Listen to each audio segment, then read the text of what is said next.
What's up, y'all? Welcome to the Chess Giant. This is Solomon Ordell. Today's video, we have, I believe, our 84th hippopotamus defense video. I think it's 84. One of y'all should probably go check for me and let me know if it's the 84th. But all that to say, okay, thank you to all of y'all who have been following this series, 84 videos in, and I want to hit 100, right? Once I hit 100, will that be it? Probably not, but I want to hit 100. Okay, so thank you to you guys that have really been keeping this series going, continuing to watch, continuing to grow in your hippo skills as I've been growing in mine. I think, you know, when I look back at my first hippopotamus defense video, there's definitely some things where I look back at that and I go, gosh, I don't agree with that anymore, right? And for those of y'all that have been following this system on my channel for a while, you probably would say the same thing, right? I've changed some of my views on it. And I know some of you have as well. Okay, but that's what it's all about, right? You start an opening, you have a basic understanding of it, but then you start to kind of figure out what's my style of play, right? What variations do I like? What move orders do I like? All that kind of good stuff. Today's video, we're going over a game from one of my Patreon supporters, my friend Ronald, great friend of mine, great guy. And he actually played a very impressive hippopotamus defense game that he emailed me, and I thought, hey, I mean, let's make a video out of this. I think it's very instructive. He beat a national champion with the hippo, okay, in this game. Was the national champion the winner of the kindergarten section? Maybe, but it's fine. Okay, in fact, this kindergartner is like mid 1200s USCF now. I mean, it's kind of crazy how good kids are now. I mean, let's just be real. But anyways, if you lost to some kids in chess, you know what I'm talking about. But let's go over the game. So we got our guy Ronald playing as black. We have e4 here. We have 1, 2, and 3. This is exactly how I start. Now here we have the move knight d7. I used to play this move. I've kind of switched over a little bit to e6 on move 4 just to match up these pawns. But I mean, knight d7, very playable here. Okay, I would say here a move like e6, knight d7, a6, maybe even h6. Those are all playable moves. Okay, but all right, we got this move of knight d7. Bishop f4 is played. We have b6, e6. The second you see that bishop, you gotta lock it down. Right, and again, I probably would have played this a little bit earlier, but I mean, Ronald here just following good hippopotamus defense strategy, right? When you see that bishop on c4, lock it down immediately, right? Castling kingside, we fiend Keto our second bishop, tuck our knight, queen d2. Hey, we don't want to let bishop h6 happen, right? And speaking of growing in my knowledge of the hippo, when I first made a video on the hippopotamus defense, I was saying that bishop h6 is fine, right? And according to the engine, it is. According to the engine, you know, oftentimes allowing bishop h6 is totally okay for black, okay? But all that to say, that doesn't mean from the practical level that this is good for black. The bishops are the heart of the hippo, and we got to keep them. We got to build our brick wall with h6. a4 is played. Let's play a6. Fantastic move for black here. It's a must because now against a5, because we played the move of a6, we're ready to play b5, right? We're ready here to even play a move like g5. And oftentimes I tuck this knight on g6, but this is one of those moments I just wanted to include this. Okay, this isn't how the game went, but I wanted to include that knight g6 is usually the best move, right? Just tucking your knight right behind. But be careful if there's a bishop on d3. Just be careful of that, okay? If the bishop's here, obviously we take it, but you get the idea. If the bishop's on e2 or wherever it is, this would be great.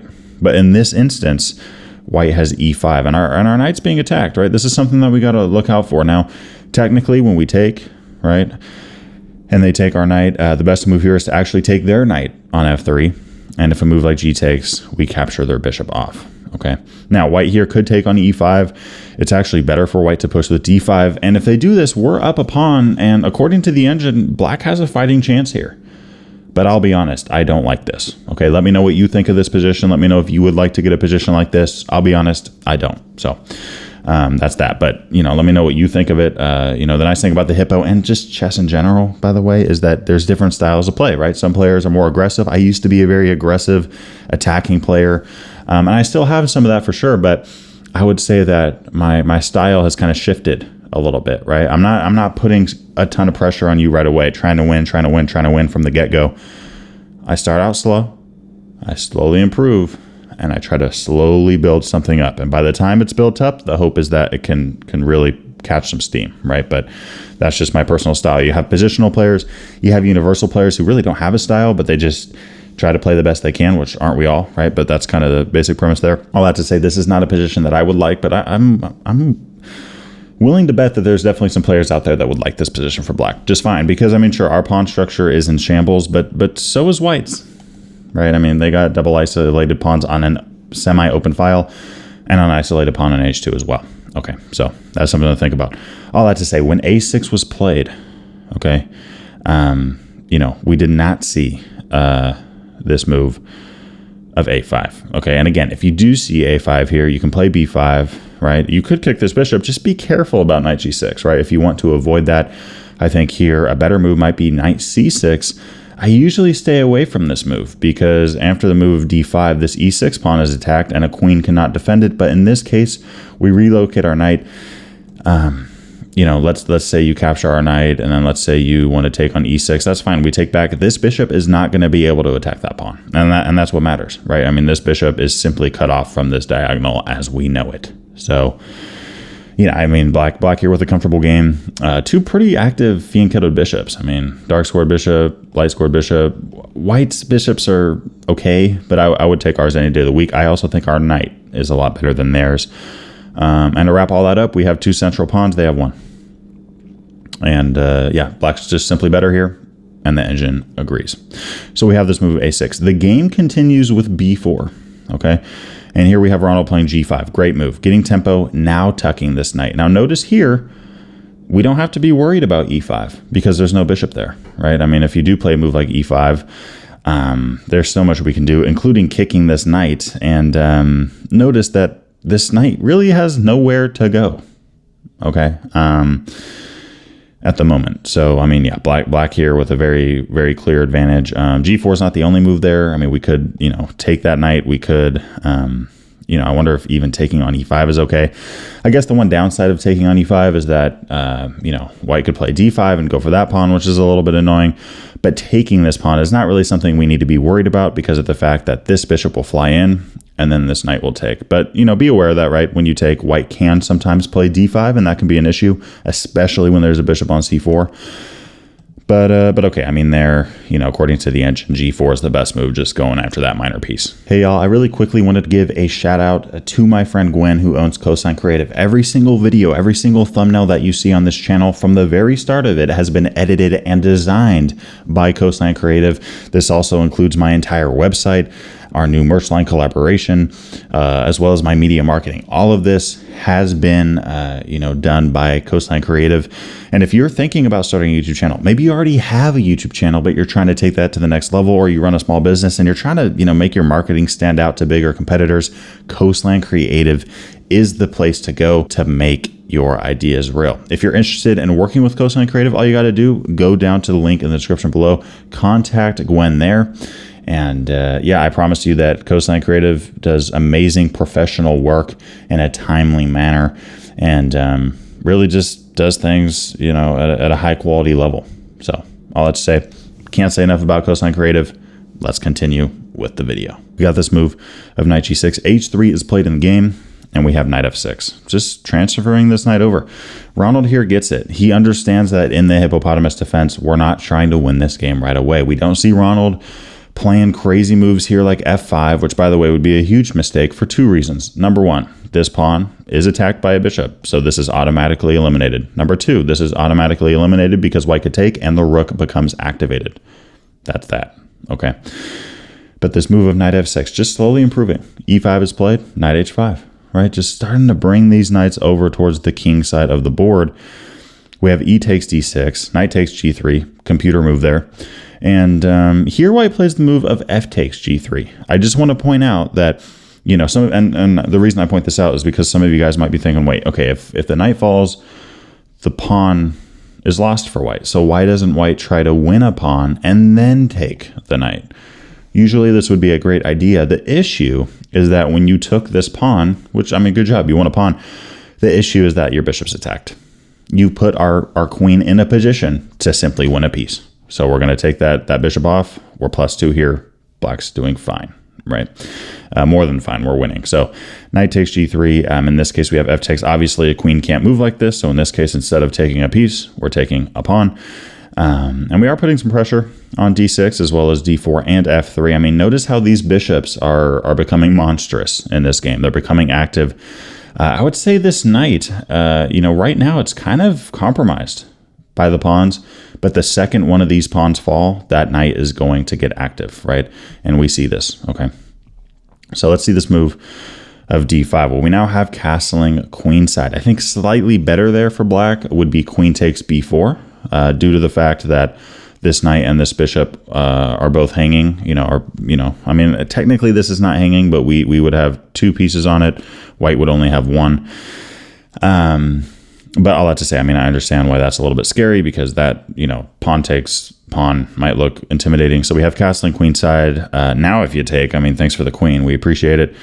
Rook a b1 is played. We take on d5, bishop d3. The rook comes over, bishop check. King over. Very solid chess here from Ronald.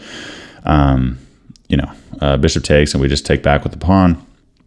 We have queen c6, and now queen c4. This is a great move, and this is something that I encourage you guys to think about. When you're up in material, you want to trade down, right? It's a very basic chess principle, and does it apply in every situation? No, but it applies to 99% of them, right? If you're up material, you want to trade down. If you're down material, you don't want to trade down. The way that I think about it, let's say we have a basketball game. Okay, let's say we're playing some basketball. Okay, now in one scenario, we have, now by the way, this would get way too crowded, but let's just go with the example. In one example, we have 100 people on one team, 95 on the other. Who's going to win that game? I don't know. I mean, 195, that's just craziness, right? Of course, the team with 100 technically has an advantage, but it's not big enough to make, they're going to win, right? It's not to that level yet. But let's think about this, right? If we have a basketball game of 6-on-1, which again, you can't have that many in basketball, but you get the point. Who's going to win that? Well, unless the one person is LeBron James or something, it's hard to imagine that one player is going to win that against 6 players, right? But the difference between 6-1 and 195 are both 5. But because we've traded down those, since we kept trading off players off the basketball court, the ratio becomes greater and greater for the person who's in the lead in terms of the numbers. So if we have the numbers in chess, we want to trade down, right? If you start a game off against Magnus Carlsen and he doesn't have his rook, he might win, right? Depending on who you are. And that's that, right? But let's say you trade everything off, but you have your extra rook still, and he has nothing but a king. You have a king and rook, he has a king, you're going to win. Okay, so all that to say, trade when you are up material. I cannot emphasize this enough. And we see this here with queen c4 offering a trade. On top of that, I mean, if you want to take that, that's fine. We're attacking this knight twice and the knight on c3 as well. So the queen does capture. We take back with our d-pawn. The knight goes back. We have rook d2. Amazing activity there from that major piece. Bishop takes c3.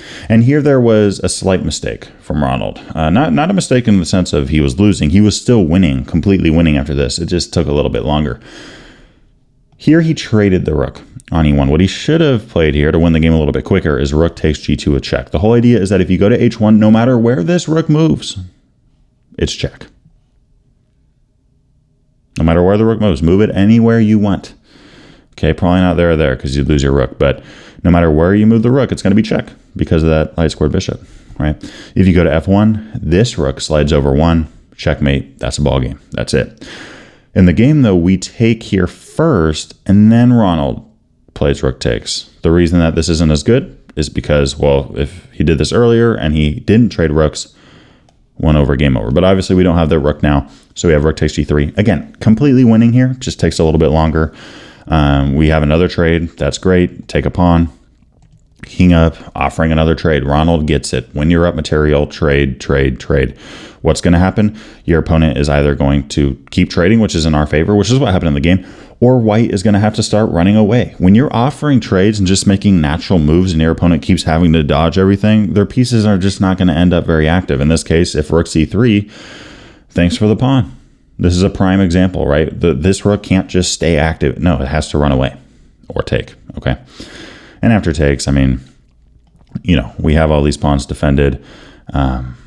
We end up bringing our king in. Ronald just continues to push. I mean, yeah, 5 pawns on 0. I mean, push whatever one you want. We're still winning.